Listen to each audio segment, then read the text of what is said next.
In the 1920s, San Francisco's Chinatown was a world within a city, alive with the clatter of woks, the scent of smuggled spices, and the glow of banquet halls where every dish told a story.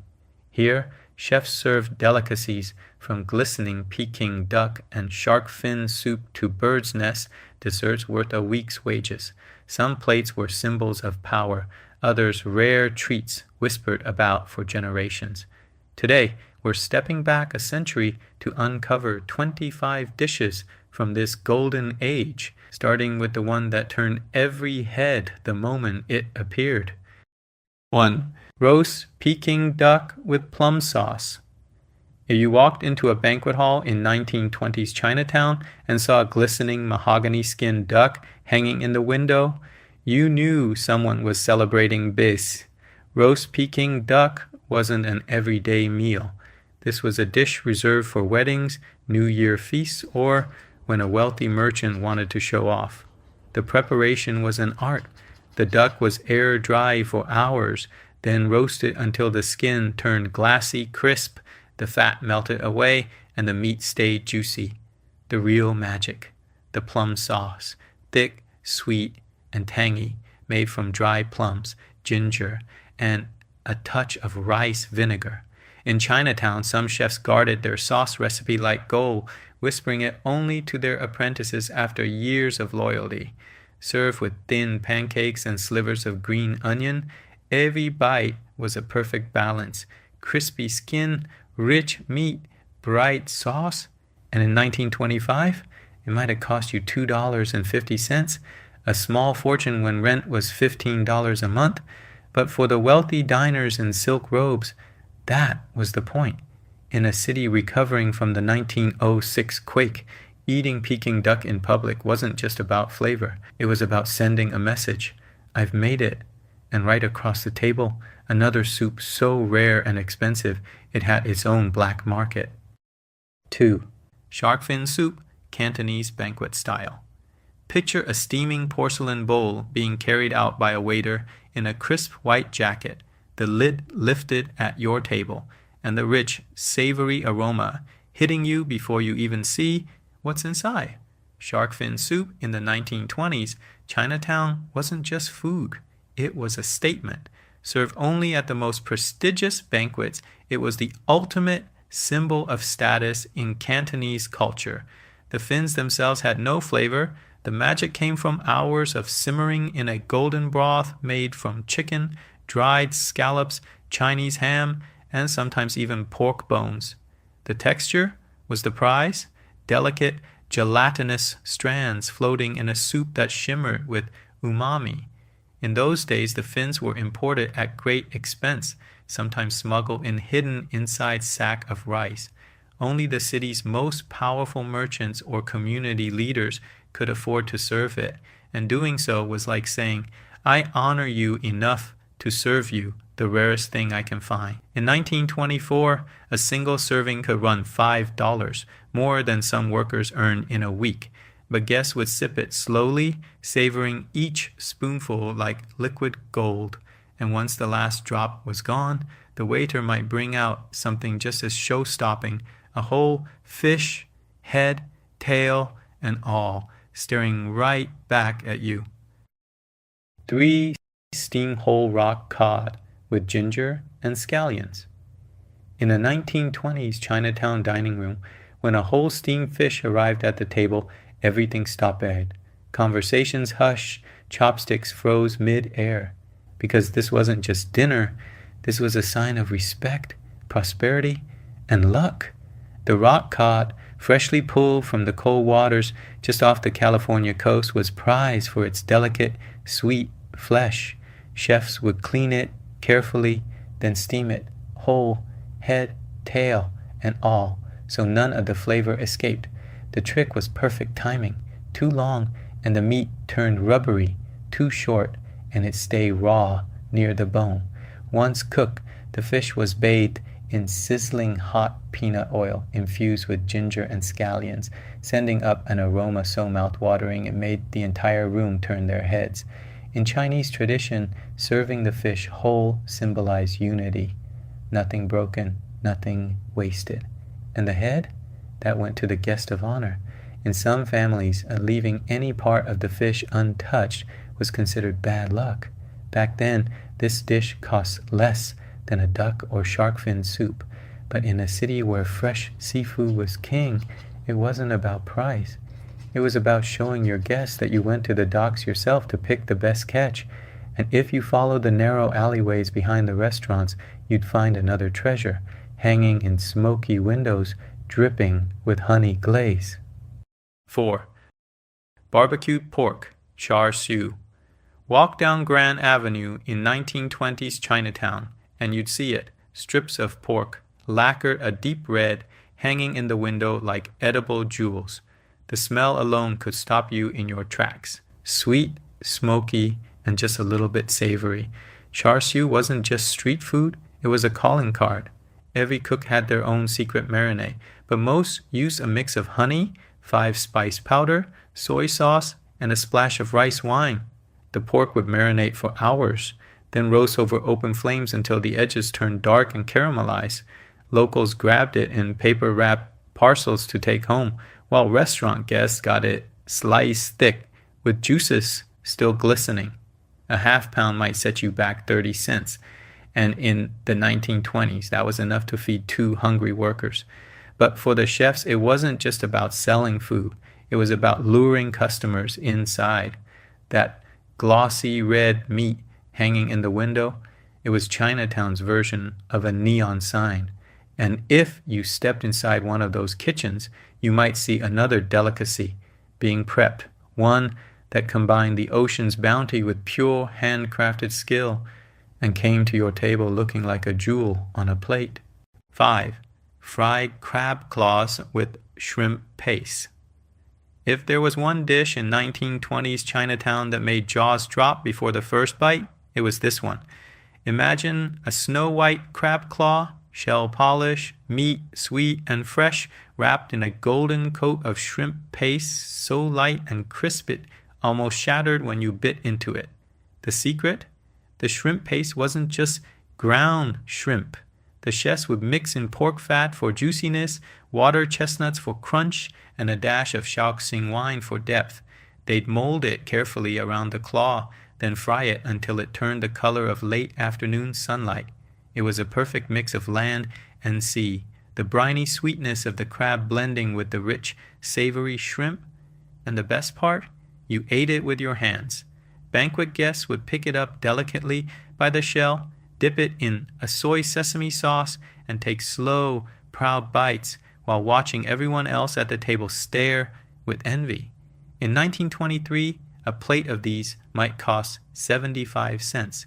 Pricey for the time, but worth every coin if you wanted to impress. And if you think this was the rarest, most delicate thing on the menu, you'd be wrong. Because just a few tables over, someone might be sipping a soup so precious it was literally called edible treasure. 6. Bird's nest soup with rock sugar. In the dim glow of a 1920s Chinatown banquet hall, this wasn't just dessert. It was luxury in a porcelain bowl. Bird's nest soup, made from the painstakingly collected nests of swiftlets, was considered a delicacy for emperors back in China. And here in San Francisco, it carried the same prestige. The nests themselves were on twigs or straw. They were spun almost entirely from the bird's hardened saliva, gathered from sheer cliff faces in Southeast Asia. Importing them to the U.S. was dangerous, expensive, and done through discreet merchant networks. Once in the kitchen, the chef would soak the nest until it softened into delicate strands, then simmer it in rock sugar syrup until it turned into something silky, fragrant, and lightly sweet. The flavor was subtle, almost whisper soft, but the texture was the treasure, slippery yet tender, like no other food in the world. Only the wealthiest families or honored guests would be served this, and it was often believed to boost health, beauty, and longevity. In 1921, a single serving could easily cost $8, the price of a whole week's groceries for a working family. And after such refined sweetness, the banquet might swing back to something heartier, earthier, rice, but wrapped in lotus leaves like a gift you had to unwrap at the table. 7. Lotus leaf sticky rice, lo my guy. Picture this. The waiter places a small, fragrant bundle in front of you, a lotus leaf tied neatly like a little green gift. You untie it, and as the steam escapes, the scent of soy, sesame, and slow braised meats fills the air. Inside, a mound of glutinous rice, each grain sticky yet separate, infused with the earthy perfume of the lotus leaf. Hidden within the rice were treasures, tender chunk of pork belly, sweet Chinese sausage, sometimes dry shrimp, and shiitake mushrooms that had soaked up every drop of sauce. In the 1920s, lo my guy wasn't just a meal. It was portable luxury. Dock workers might grab one from a dim sum stall before a long shift, while banquet guests would enjoy it as a warm, comforting mid-meal dish. The leaf acted like a natural steamer bag, keeping everything moist until the moment it was open. Back then, a single lotus leaf rice parcel might cost 10 cents, but it filled you up for hours. And the presentation alone made it feel like you were unwrapping a little piece of home, even if you were half a world away from Guangdong. And if you followed the scent further into the dining hall, you soon find yourself face to face with one of Chinatown's most beloved treasures, a pillowy bun hiding a sweet and savory secret inside. 8. Steamed pork buns, char siu bao. In the 1920s, if you wanted comfort food in Chinatown, you didn't look for a plate, you looked for a bun. Steamed until they were cloud white and impossibly soft, char siu bao were little pillows of joy, hiding a heart of sweet, savory barbecue pork. The filling came from that same glossy red char siu you'd see hanging in shop windows, chopped into small pieces, mixed with a thick, fragrant sauce of oyster and soy. It would be spooned into circles of dough. The buns were then sealed, pinched at the top like a dumpling, and placed in bamboo steamers stacked high over boiling water. The magic was in the reveal. As you tore the bun open, a puff of steam escaped, carrying the scent of caramelized pork and warm dough. The sauce would sometimes drip onto your fingers, and no one complained. For workers, a single bun at 5 cents was a warm, filling snack you could eat on the go. For families, a basket of them at the table meant you arrived early to get the freshest batch before they sold out. And just down the street in another kitchen, a chef might be ladling soy sauce over something equally beloved, a dish where the chicken was as tender as a silk robe, and the flavor ran all the way to the bone. 9. Soy sauce chicken. In the kitchens of 1920s Chinatown, this dish was pure poetry in brown. Soy sauce chicken wasn't about flashy presentation, it was about depth of flavor that worked its way right into the bone. The whole chicken was simmered gently in a master stock, a brew of soy sauce, star anise, cinnamon, ginger, and sugar, a liquid that was never thrown away, only replenished and deepened over years. Some restaurants claimed their stock was decades old, carrying whispers of every chicken ever cooked in it. The slow braise gave the meat a rich, savory sweet taste, the skin turning a deep mahogany. When the chef cleaved the bird into neat pieces, you could see how the soy had seeped all the way through, coloring even the marrow. For working-class families, soy sauce chicken was a treat, often bought whole, then served over rice at home, stretching one bird to feed a household. For banquet guests, it was a comforting pause between the extravagance of seafood dishes and the playful dim sum snacks to come. And as you savored the tender meat, you might hear the crackle of something roasting just a few doors down, a dish that drew curious crowds for its crisp skin and tender, melt-in-your-mouth meat, the famous roast suckling pig. 10. Crispy roast suckling pig. If there was one dish guaranteed to draw a crowd in 1920s Chinatown, it was the sight and sound of a roast suckling pig coming out of the oven. Golden brown, skin blister, and crisp, The aroma floated down the street like a dinner bell. This wasn't an everyday meal. A suckling pig was a centerpiece for only the biggest occasions, weddings, New Year's banquets, or the opening of a new business. The preparation was meticulous. The pig rubbed inside and out with a blend of salt, sugar, and 5-spice powder, then roasted low and slow over a bed of glowing coals. The magic was in the contrast. The paper-thin skin crackled like glass, giving way to tender, juicy meat with just enough fat to melt in your mouth. Guests often fought for the prize ear or the snout, not just for taste, but for tradition. In Chinese culture, serving a whole pig symbolized completeness, prosperity, and good fortune. In 1925, the cost of a roast pig could rival a month's rent, but for families or businesses wanting to make a statement, it was worth every penny. And after all that richness, many diners turned to something humbler, but no less beloved, a golden, savory cake that sizzled on the griddle and tasted like home on New Year's morning. 11. Pan-fried turnip cake, lo bak go. In the 1920s Chinatown, the sizzle of lo bak go hitting the griddle was the soundtrack of New Year's mornings. This humble-looking square, golden and crisp on the outside, soft and savory inside, carried flavors that could pull you straight back to the family table. Despite the name, there's no sweet turnip here. It's made from Chinese white radish, grated and mixed with rice flour to form a thick batter. Into that went diced Chinese sausage, dry shrimp, and shiitake mushrooms, pantry staples that packed a punch of umami. The mixture was steamed into a firm slab, cool, then sliced and pan-fried until each edge turned caramel brown. Lo bak go wasn't just breakfast, it was tradition. Serving it for Lunar New Year symbolized good fortune and rising prosperity, the cake's name sounding like good luck in Cantonese. Families would make big trays days in advance, stacking them in bamboo baskets, and the smell of frying cakes would drift down alleys and stairwells. At just a few cents a slice, it fed everyone, from street vendors to dock workers, with warmth and comfort. And after a plate of these, diners might be tempted by something entirely different. Shrimp so rich they were dressed in cream, a marriage of East and West that turned heads in every banquet hall. 12. Walnut shrimp with sweet cream sauce. In the bustling banquet halls of 1920s Chinatown, this dish was something different. A little east, a little west, and entirely unforgettable.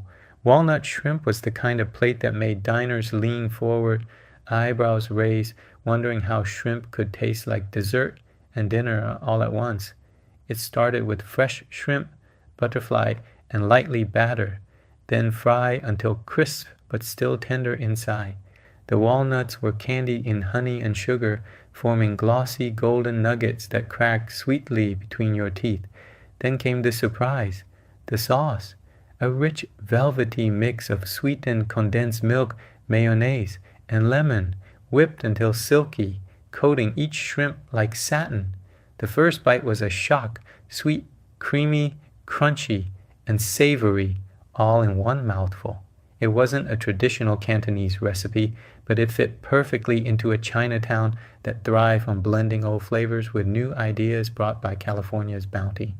In the 1920s, this dish was a showpiece at wedding feasts, where its golden color symbolized wealth and happiness. And while the shrimp was luxurious, it was still more affordable than shark fin or bird's nest, making it a clever way for hosts to impress without bankrupting themselves.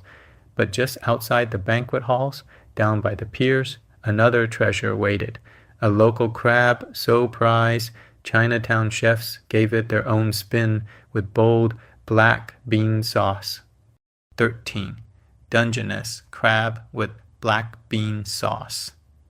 By the 1920s, Dungeness crab had already earned its place as San Francisco's signature catch, sweet, meaty, and pulled fresh from the cold Pacific waters just beyond the Golden Gate.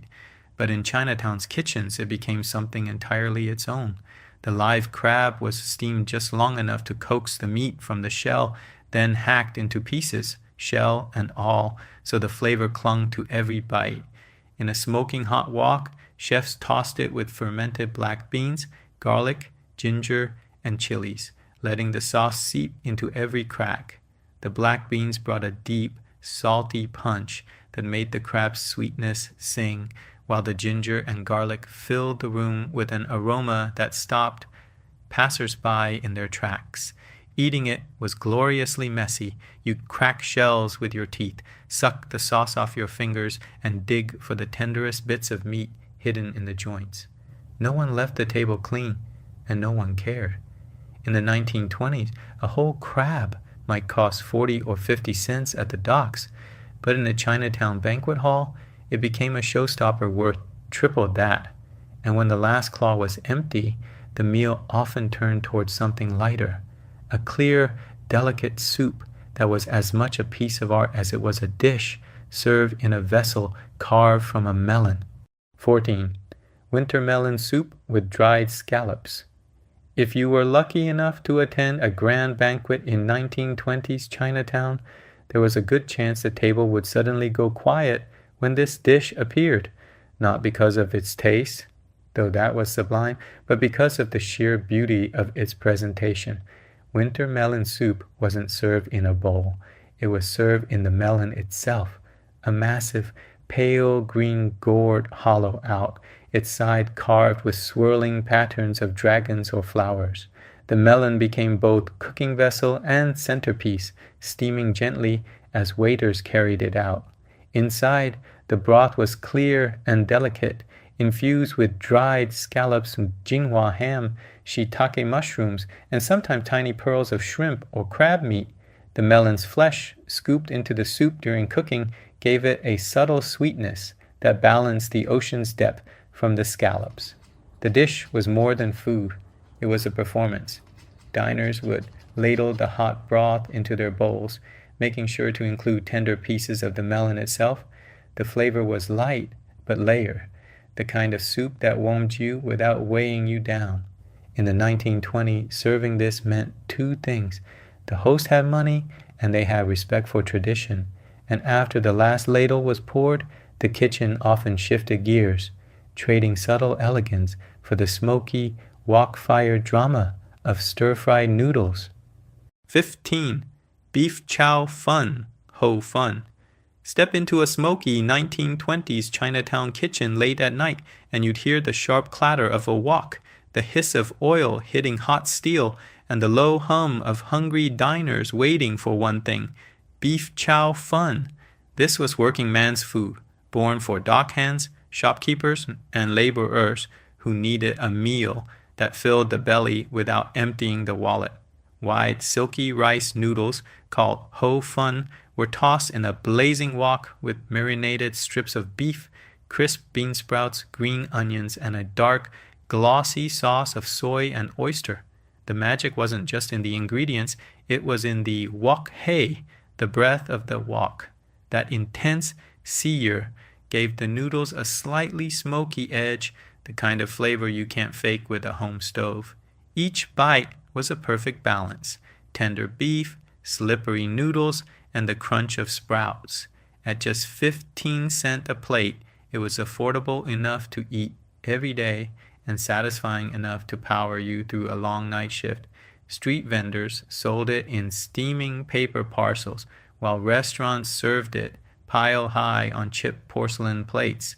But just when you thought you'd seen every duck dish Chinatown had to offer, the kitchen might send out something that smelled like campfire smoke and royalty all at once: the legendary tea smoked duck. 16. Tea smoked duck.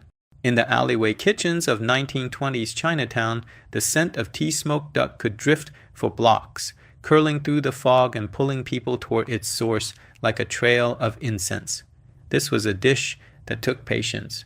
First, the duck was marinated in soy sauce, ginger, and a touch of rice wine. Then it was dry until the skin tightened, ready to take on smoke.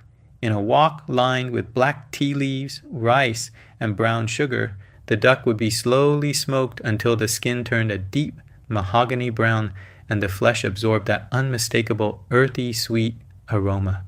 The flavor was like nothing else, a marriage of savory duck fat and the haunting perfume of tea with a faint caramel note from the sugar. In Cantonese culture, smoking was a way to preserve, but in Chinatown's banquet halls, it became a way to impress, the kind of dish served to guests you truly wanted to honor.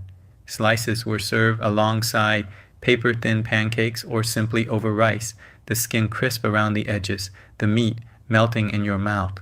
In the 1920s, a whole tea-smoked duck could cost more than triple a regular roast, but those who could afford it swore it was worth every cent. And for diners ready to venture into something far more unusual, there was a starter so strange to American palates that it became a talking point at every feast: translucent ribbons of jellyfish dressed in sesame oil. 17. Jellyfish salad with sesame oil. If you were a first-time diner in 1920s Chinatown, this dish might have made you hesitate. Jellyfish salad wasn't like anything most Americans had seen before. Translucent ribbons, pale and shimmering, arranged neatly on a porcelain plate. But for the Cantonese, jellyfish was a delicacy, prized not for its taste, which was mild, but for its texture, crisp yet tender, with a satisfying snap. Preparing it was an art. The jellyfish was soaked for days, rinsed, and sliced into fine strips before being tossed in a dressing of sesame oil, rice vinegar, soy sauce, and a sprinkle of toasted sesame seeds. The first bite was cool and refreshing, the sesame oil lending warmth while the vinegar cut through with brightness. At summer banquets, it was the perfect palate cleanser between rich meats and seafood, giving your taste buds a chance to reset. In the 1920s, this dish also carried meaning. It was served as a sign of sophistication, proof that the host had access to ingredients most people in America had never even heard of. And just when the flavors had turned light and crisp, the feast might swing back to something buttery, sweet, and crumbly, a cookie that melted on the tongue and left the faint perfume of almonds behind. 18. Almond cookies. In the 1920s, Chinatown, you didn't just end a meal, you closed it properly. And more often than not, that meant a plate of almond cookies arriving with hot tea, the scent of roasted nuts drifting up with the steam. These weren't the delicate European tea biscuits you might find uptown. Chinatown's almond cookies had a rustic charm, golden discs with a slight crumble, a toasted almond pressed into the center like a wax seal. The dough was simple: flour, sugar, lard, and almond extract, giving them that warm, nutty perfume that lingered long after the last bite. In banquet halls, they were served as a parting gesture of goodwill, a sweet note to end the evening. For shopkeepers and cafe owners, they doubled as an affordable treat to tempt customers for just a few pennies. Children loved them for their buttery softness. Elders appreciated their subtle sweetness that paired perfectly with a pot of oolong. These cookies weren't flashy, but they were dependable, a taste of comfort in a city where so much was in flux. And just when you thought dessert was over, a brighter, silkier sweetness might appear, a chilled mango pudding glistening with evaporated milk on top. 19. Mango pudding with evaporated milk. When the banquet was winding down in the 1920s Chinatown and guests leaned back with full stomachs, the perfect ending might arrive in a small porcelain dish, a quivering square of golden mango pudding. Unlike heavy Western desserts, this was light, cool, and fragrant. Fresh mangoes, rare and precious, often imported from the Philippines, were pureed until smooth, then mixed with sugar, milk, and a bit of gelatin. The pudding was chilled until it set, transforming into a silky custard that trembled with the touch of a spoon. Just before serving, the chef would pour a ribbon of evaporated milk over the top. That creamy drizzle added richness without overpowering the mango's tropical sweetness, making each bite a perfect balance of fruit and cream.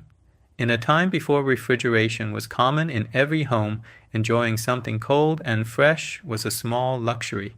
At about 10 cents a serving, it was accessible enough for everyday diners, but still special enough for wedding banquets. And once the last spoonful was gone, the meal might take an unexpected turn, from bright tropical fruit to something far more humble and comforting, a warm, sweet soup made from red beans said to bring good luck to those who finished their bowl. 20. Red bean soup dessert.